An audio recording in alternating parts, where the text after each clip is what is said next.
$40 million, seat 24B. The gate agent has one upgrade left. The cabin door closes in 8 minutes, and the man beside the counter can buy the entire row without checking his balance. He thanks her and walks toward Coach. The offer remains open behind him. The easy explanation is that he is cheap. That answer lasts until the first contradiction. He did not buy the lowest fare, carry food from home, or volunteer for a later flight. He paid for the schedule he wanted. He only refused the seat that announces wealth, which makes the price a poor explanation. This entire story takes place on one flight. Booking, security, boarding, 6 inches of disputed armrest, and the walk into another city. The question is not whether Coach is comfortable. It is why discomfort remains acceptable after money has made it optional, and why that answer can be rational without becoming a virtue. 3 weeks earlier, he books the trip at a kitchen table. Every cabin is available. He chooses the departure time first, the nonstop route second, and the refundable fare third. Only then does he choose the back half of Coach. The order matters because it shows what he is actually willing to buy. He is buying control over time. A nonstop route protects the day. Refundability protects the calendar. The later seat protects neither. In his private accounting, those first features are tools. The larger chair is mostly a feeling, pleasant and real, but finished when the aircraft door opens at the other end. If the upgrade difference vanished from his account, nothing in the account would change. That is the strange part. The price is too small to threaten him, and still large enough to activate an old question. What exactly becomes better after the transaction clears? Affordability opens the door. It does not finish the thought. That question existed before the fortune. It appeared when purchases were large, when they were small, and when nobody else would have noticed either answer. Not whether he could afford it, not whether he deserved it. What changes tomorrow if he says yes today? The rule came first. Money removed survival as its excuse. It would be too neat to claim that one Coach seat created $40 million. It did not. The traveler, itinerary, and fortune in this story are a composite illustration, not a report about a real household. The decision rule is the subject. The exact balance gives the rule nowhere to hide behind necessity. On departure morning, a car leaves him at the curb. He could arrange a private entrance, but the ordinary door works. He wheels one bag through the sliding glass and joins the same choreography as everyone else. Shoes, bins, pockets, belt, weight. Nothing in the sequence requires his balance to become visible. He is not pretending to have less money. Pretending requires an audience. He is reducing the number of moments when money becomes the subject. The ordinary entrance asks nothing of him. A special entrance might improve privacy, while making privacy feel like a production. Anonymity and disguise are not the same thing. At security, his watch goes into a plastic tray beside his phone. Neither object looks dramatic. A visible luxury item would turn a silent wait into a small social negotiation about status, access, and who should be impressed. Looking ordinary lets strangers leave his story blank, which is a social benefit no receipt records. He has lounge access through the ticket he bought, and he uses it. This is another contradiction if thrift is the theory. Inside, he chooses a quiet corner, fills a glass of water, and finishes work. The lounge gives capability, power, quiet, a surface, and protected time. He accepts every one. The wider aircraft seat gives comfort after the work is done. He does not reject comfort as immoral. He subjects it to a harder test than anything that protects time or attention. That difference creates a consistent pattern. Spend heavily when a purchase changes the day. Hesitate when it changes only the sensation inside the day. Research cannot explain this individual seat choice. It can describe the landscape around it. Work from the Federal Reserve finds that wealth changes translate into far less spending among the highest income group than among households lower in the distribution. That is an aggregate relationship, not a diagnosis of a traveler at a gate. National Bureau of Economic Research work also found a strong positive relationship between saving rates and lifetime income. Again, an average pattern is not a personality test. It does not make every wealthy traveler disciplined, and it does not make every coach passenger wealthy. It only challenges the assumption that income must automatically convert into consumption. Another National Bureau paper asks why the rich save so much, and considers a less familiar possibility. Accumulated wealth can provide value by itself, including influence, security, or satisfaction. Spending is not the only service money can provide. Remaining unspent can be part of the utility, although no paper can assign that motive to this man. Boarding begins. He closes the notebook before his group is called. He could board first and does not. Standing early would exchange seated minutes for standing minutes. Money can buy priority, but priority is only useful when it changes an outcome. The crowd forms a line because the label makes waiting feel like movement. Then, the agent approaches with the last upgrade. She presents it quietly. The price is irrelevant to him, but he asks the same question anyway. Will the larger seat change what happens after landing? Today, the work is finished, the schedule has margin, and his body is fine. The answer is no. Nothing moral happens at that counter. The premium passenger is not foolish. The man declining is not pure. A purchase can be right for one traveler and empty for another. The important fact is that affordability does not decide for him. Turning restraint into virtue would make the story simpler and much less useful. The jet bridge narrows everyone into one line. Executives, contractors, families, and people heading home all pause at the same aircraft door. He likes the compression. For a few seconds, price disappears, and everyone waits for the aisle to move. Status has nowhere useful to go inside a corridor this narrow. Seat 24B is a middle seat. This was not part of the philosophy. An aircraft swap changed the layout after booking, and the aisle seat disappeared. Now the story has a real test. A rule feels wise when inconvenience is abstract. It becomes something else when both armrests are already occupied. His first reaction is irritation. That detail protects the story from becoming a fable about superior character. He wants the aisle. He notices the narrow cushion, the occupied window, and the passenger approaching with the aisle assignment. Money has not made his body less human. A cramped seat still feels cramped. He could still reverse the decision. A crew member can move him forward before the door closes. That possibility stays alive while he slides his bag under the seat. The question returns with sharper terms. What does comfort change during this particular flight, beyond making the next few hours easier? He will land at the same minute, enter the same terminal, and reach the same meeting with the same preparation. He is not injured, exhausted, or facing a night without sleep. Today, the upgrade changes sensation, and almost nothing after it. The distinction would be different on a different flight. The cabin door closes. The offer is gone.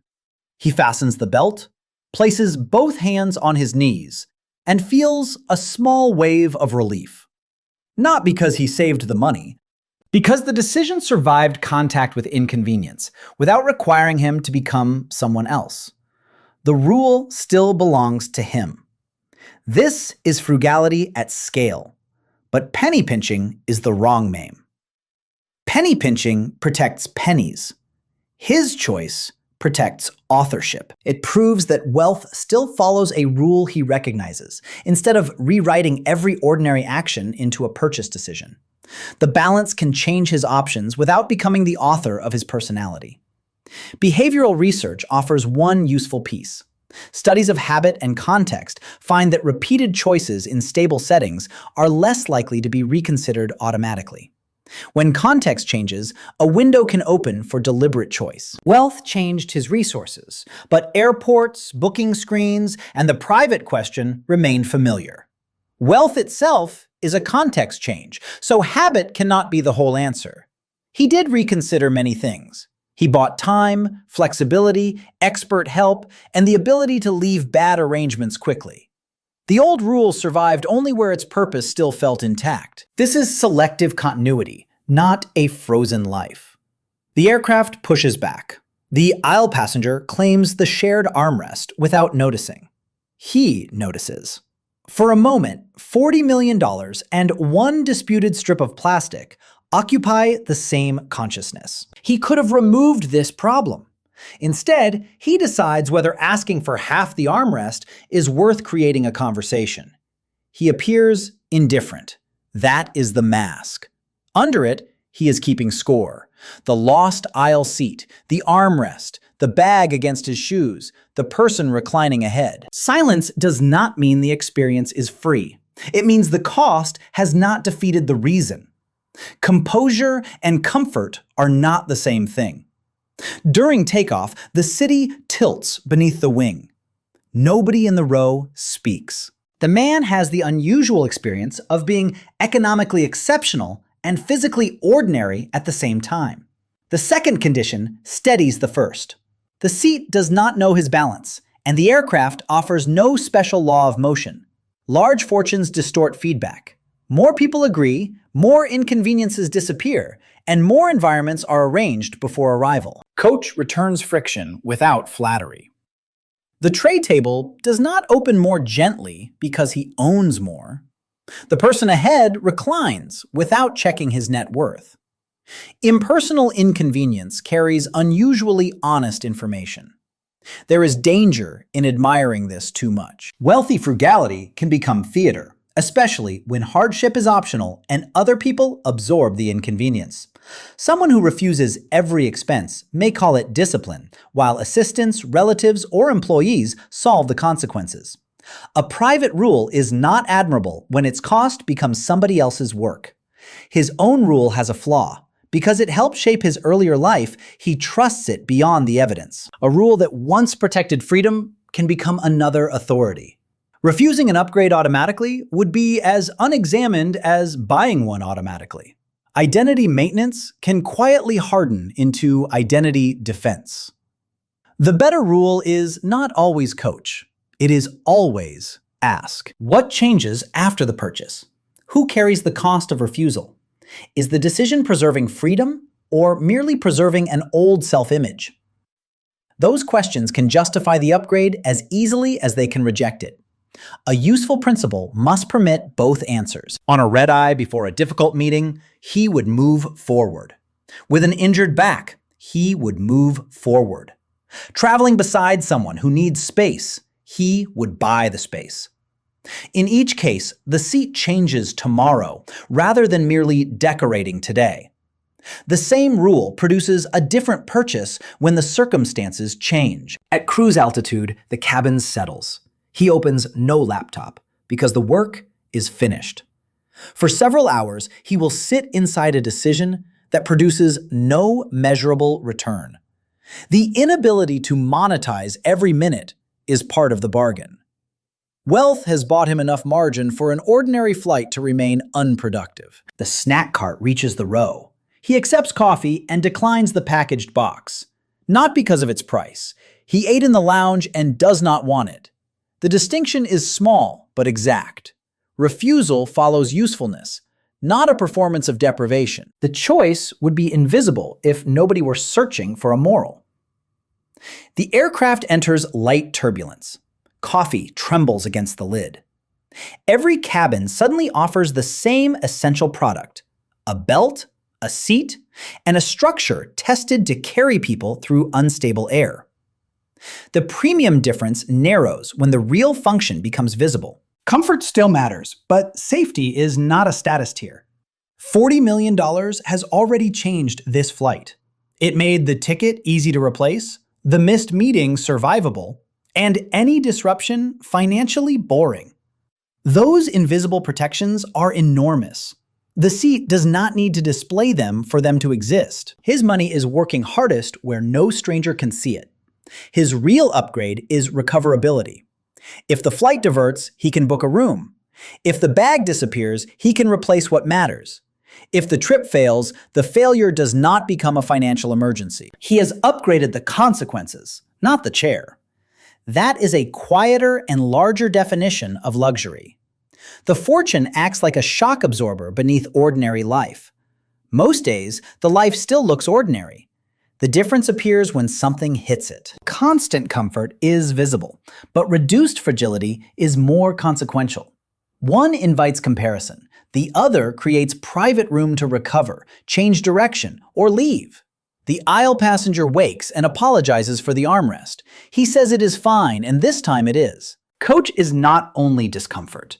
It is negotiation among strangers, uneven and ordinary, with no employee instructed to make every edge disappear. The shared space repairs itself with one small act of attention. He is protecting the ability to encounter a limit without treating the limit as an insult. That capacity is easy to lose when almost every problem can be removed by payment. The middle seat is not training. It is a reminder that inconvenience and harm are different things, and only one requires immediate removal. Some limits should be removed. Pain, danger, lost time, and burdens placed on other people are not character exercises. The value lies in choosing which friction matters. Money is most powerful when it removes fragility without demanding that every rough surface disappear. Otherwise, comfort becomes another form of dependence. The captain begins descent. The front cabin will leave first, perhaps by several minutes. He notices that benefit now because the meeting is closer. Then he checks the schedule. He built enough margin before departure. The saved minutes would still have nowhere useful to go. Today, the earlier choices did their job. The title invites a clean causal story. He flies coach, therefore he became rich. Reality is less satisfying. Skill, timing, ownership, risk, luck, and other people all belong in the fortune. The coach habit did something narrower. It kept spending from becoming the author of identity. That is important, but it is not magic. The habit produced repeated pauses. Some pauses preserved capital. Others prevented commitments. Many probably changed nothing. Across years, the valuable outcome was not a perfect record of refusal. It was a self that expected purchases to explain what they would change. Refusal was never the goal. Keeping the question alive was. The wheels touch down. No lesson announces itself. He is still in a middle seat, still mildly uncomfortable, and still wealthy enough to have prevented it. That unresolved combination is the point. Silent wealth is not hidden luxury or secret deprivation. It is money performing major functions without requiring visual proof. At the gate, everyone stands too early. He remains seated until the aisle moves. The fortune cannot speed the Jack bridge, so he does not ask it to. The rule appears again in an ordinary moment. No purchase, motion, or display without a changed outcome. Then the line moves, and he stands once. As he passes the front cabin, he sees the seat he declined. It is already empty. For the flight, it offered real comfort. Now it offers nothing. Calling the refusal a victory would turn it into a badge, and badges demand repetition. The healthier result is smaller. This decision matched its reason. The next flight gets judged again. A red eye may produce a different answer. A bad back may produce a different answer. Discipline remains useful only while it permits new evidence. The moment he must defend coach to protect an identity, the old habit has stopped serving him and started owning him. He enters the terminal with the same bag and no visible marker of the balance behind him. The meeting will never know which seat carried him. He spends heavily on consequences, selectively on capability, and cautiously on symbols. That hierarchy explains the coach seat better than cheapness ever could. So the strange behavior is not that a man with $40 million still flies coach. The stranger behavior would be letting $40 million answer every question before he asks it. At what point does discipline preserve freedom, and at what point does discipline become another owner? The answer cannot be purchased in advance.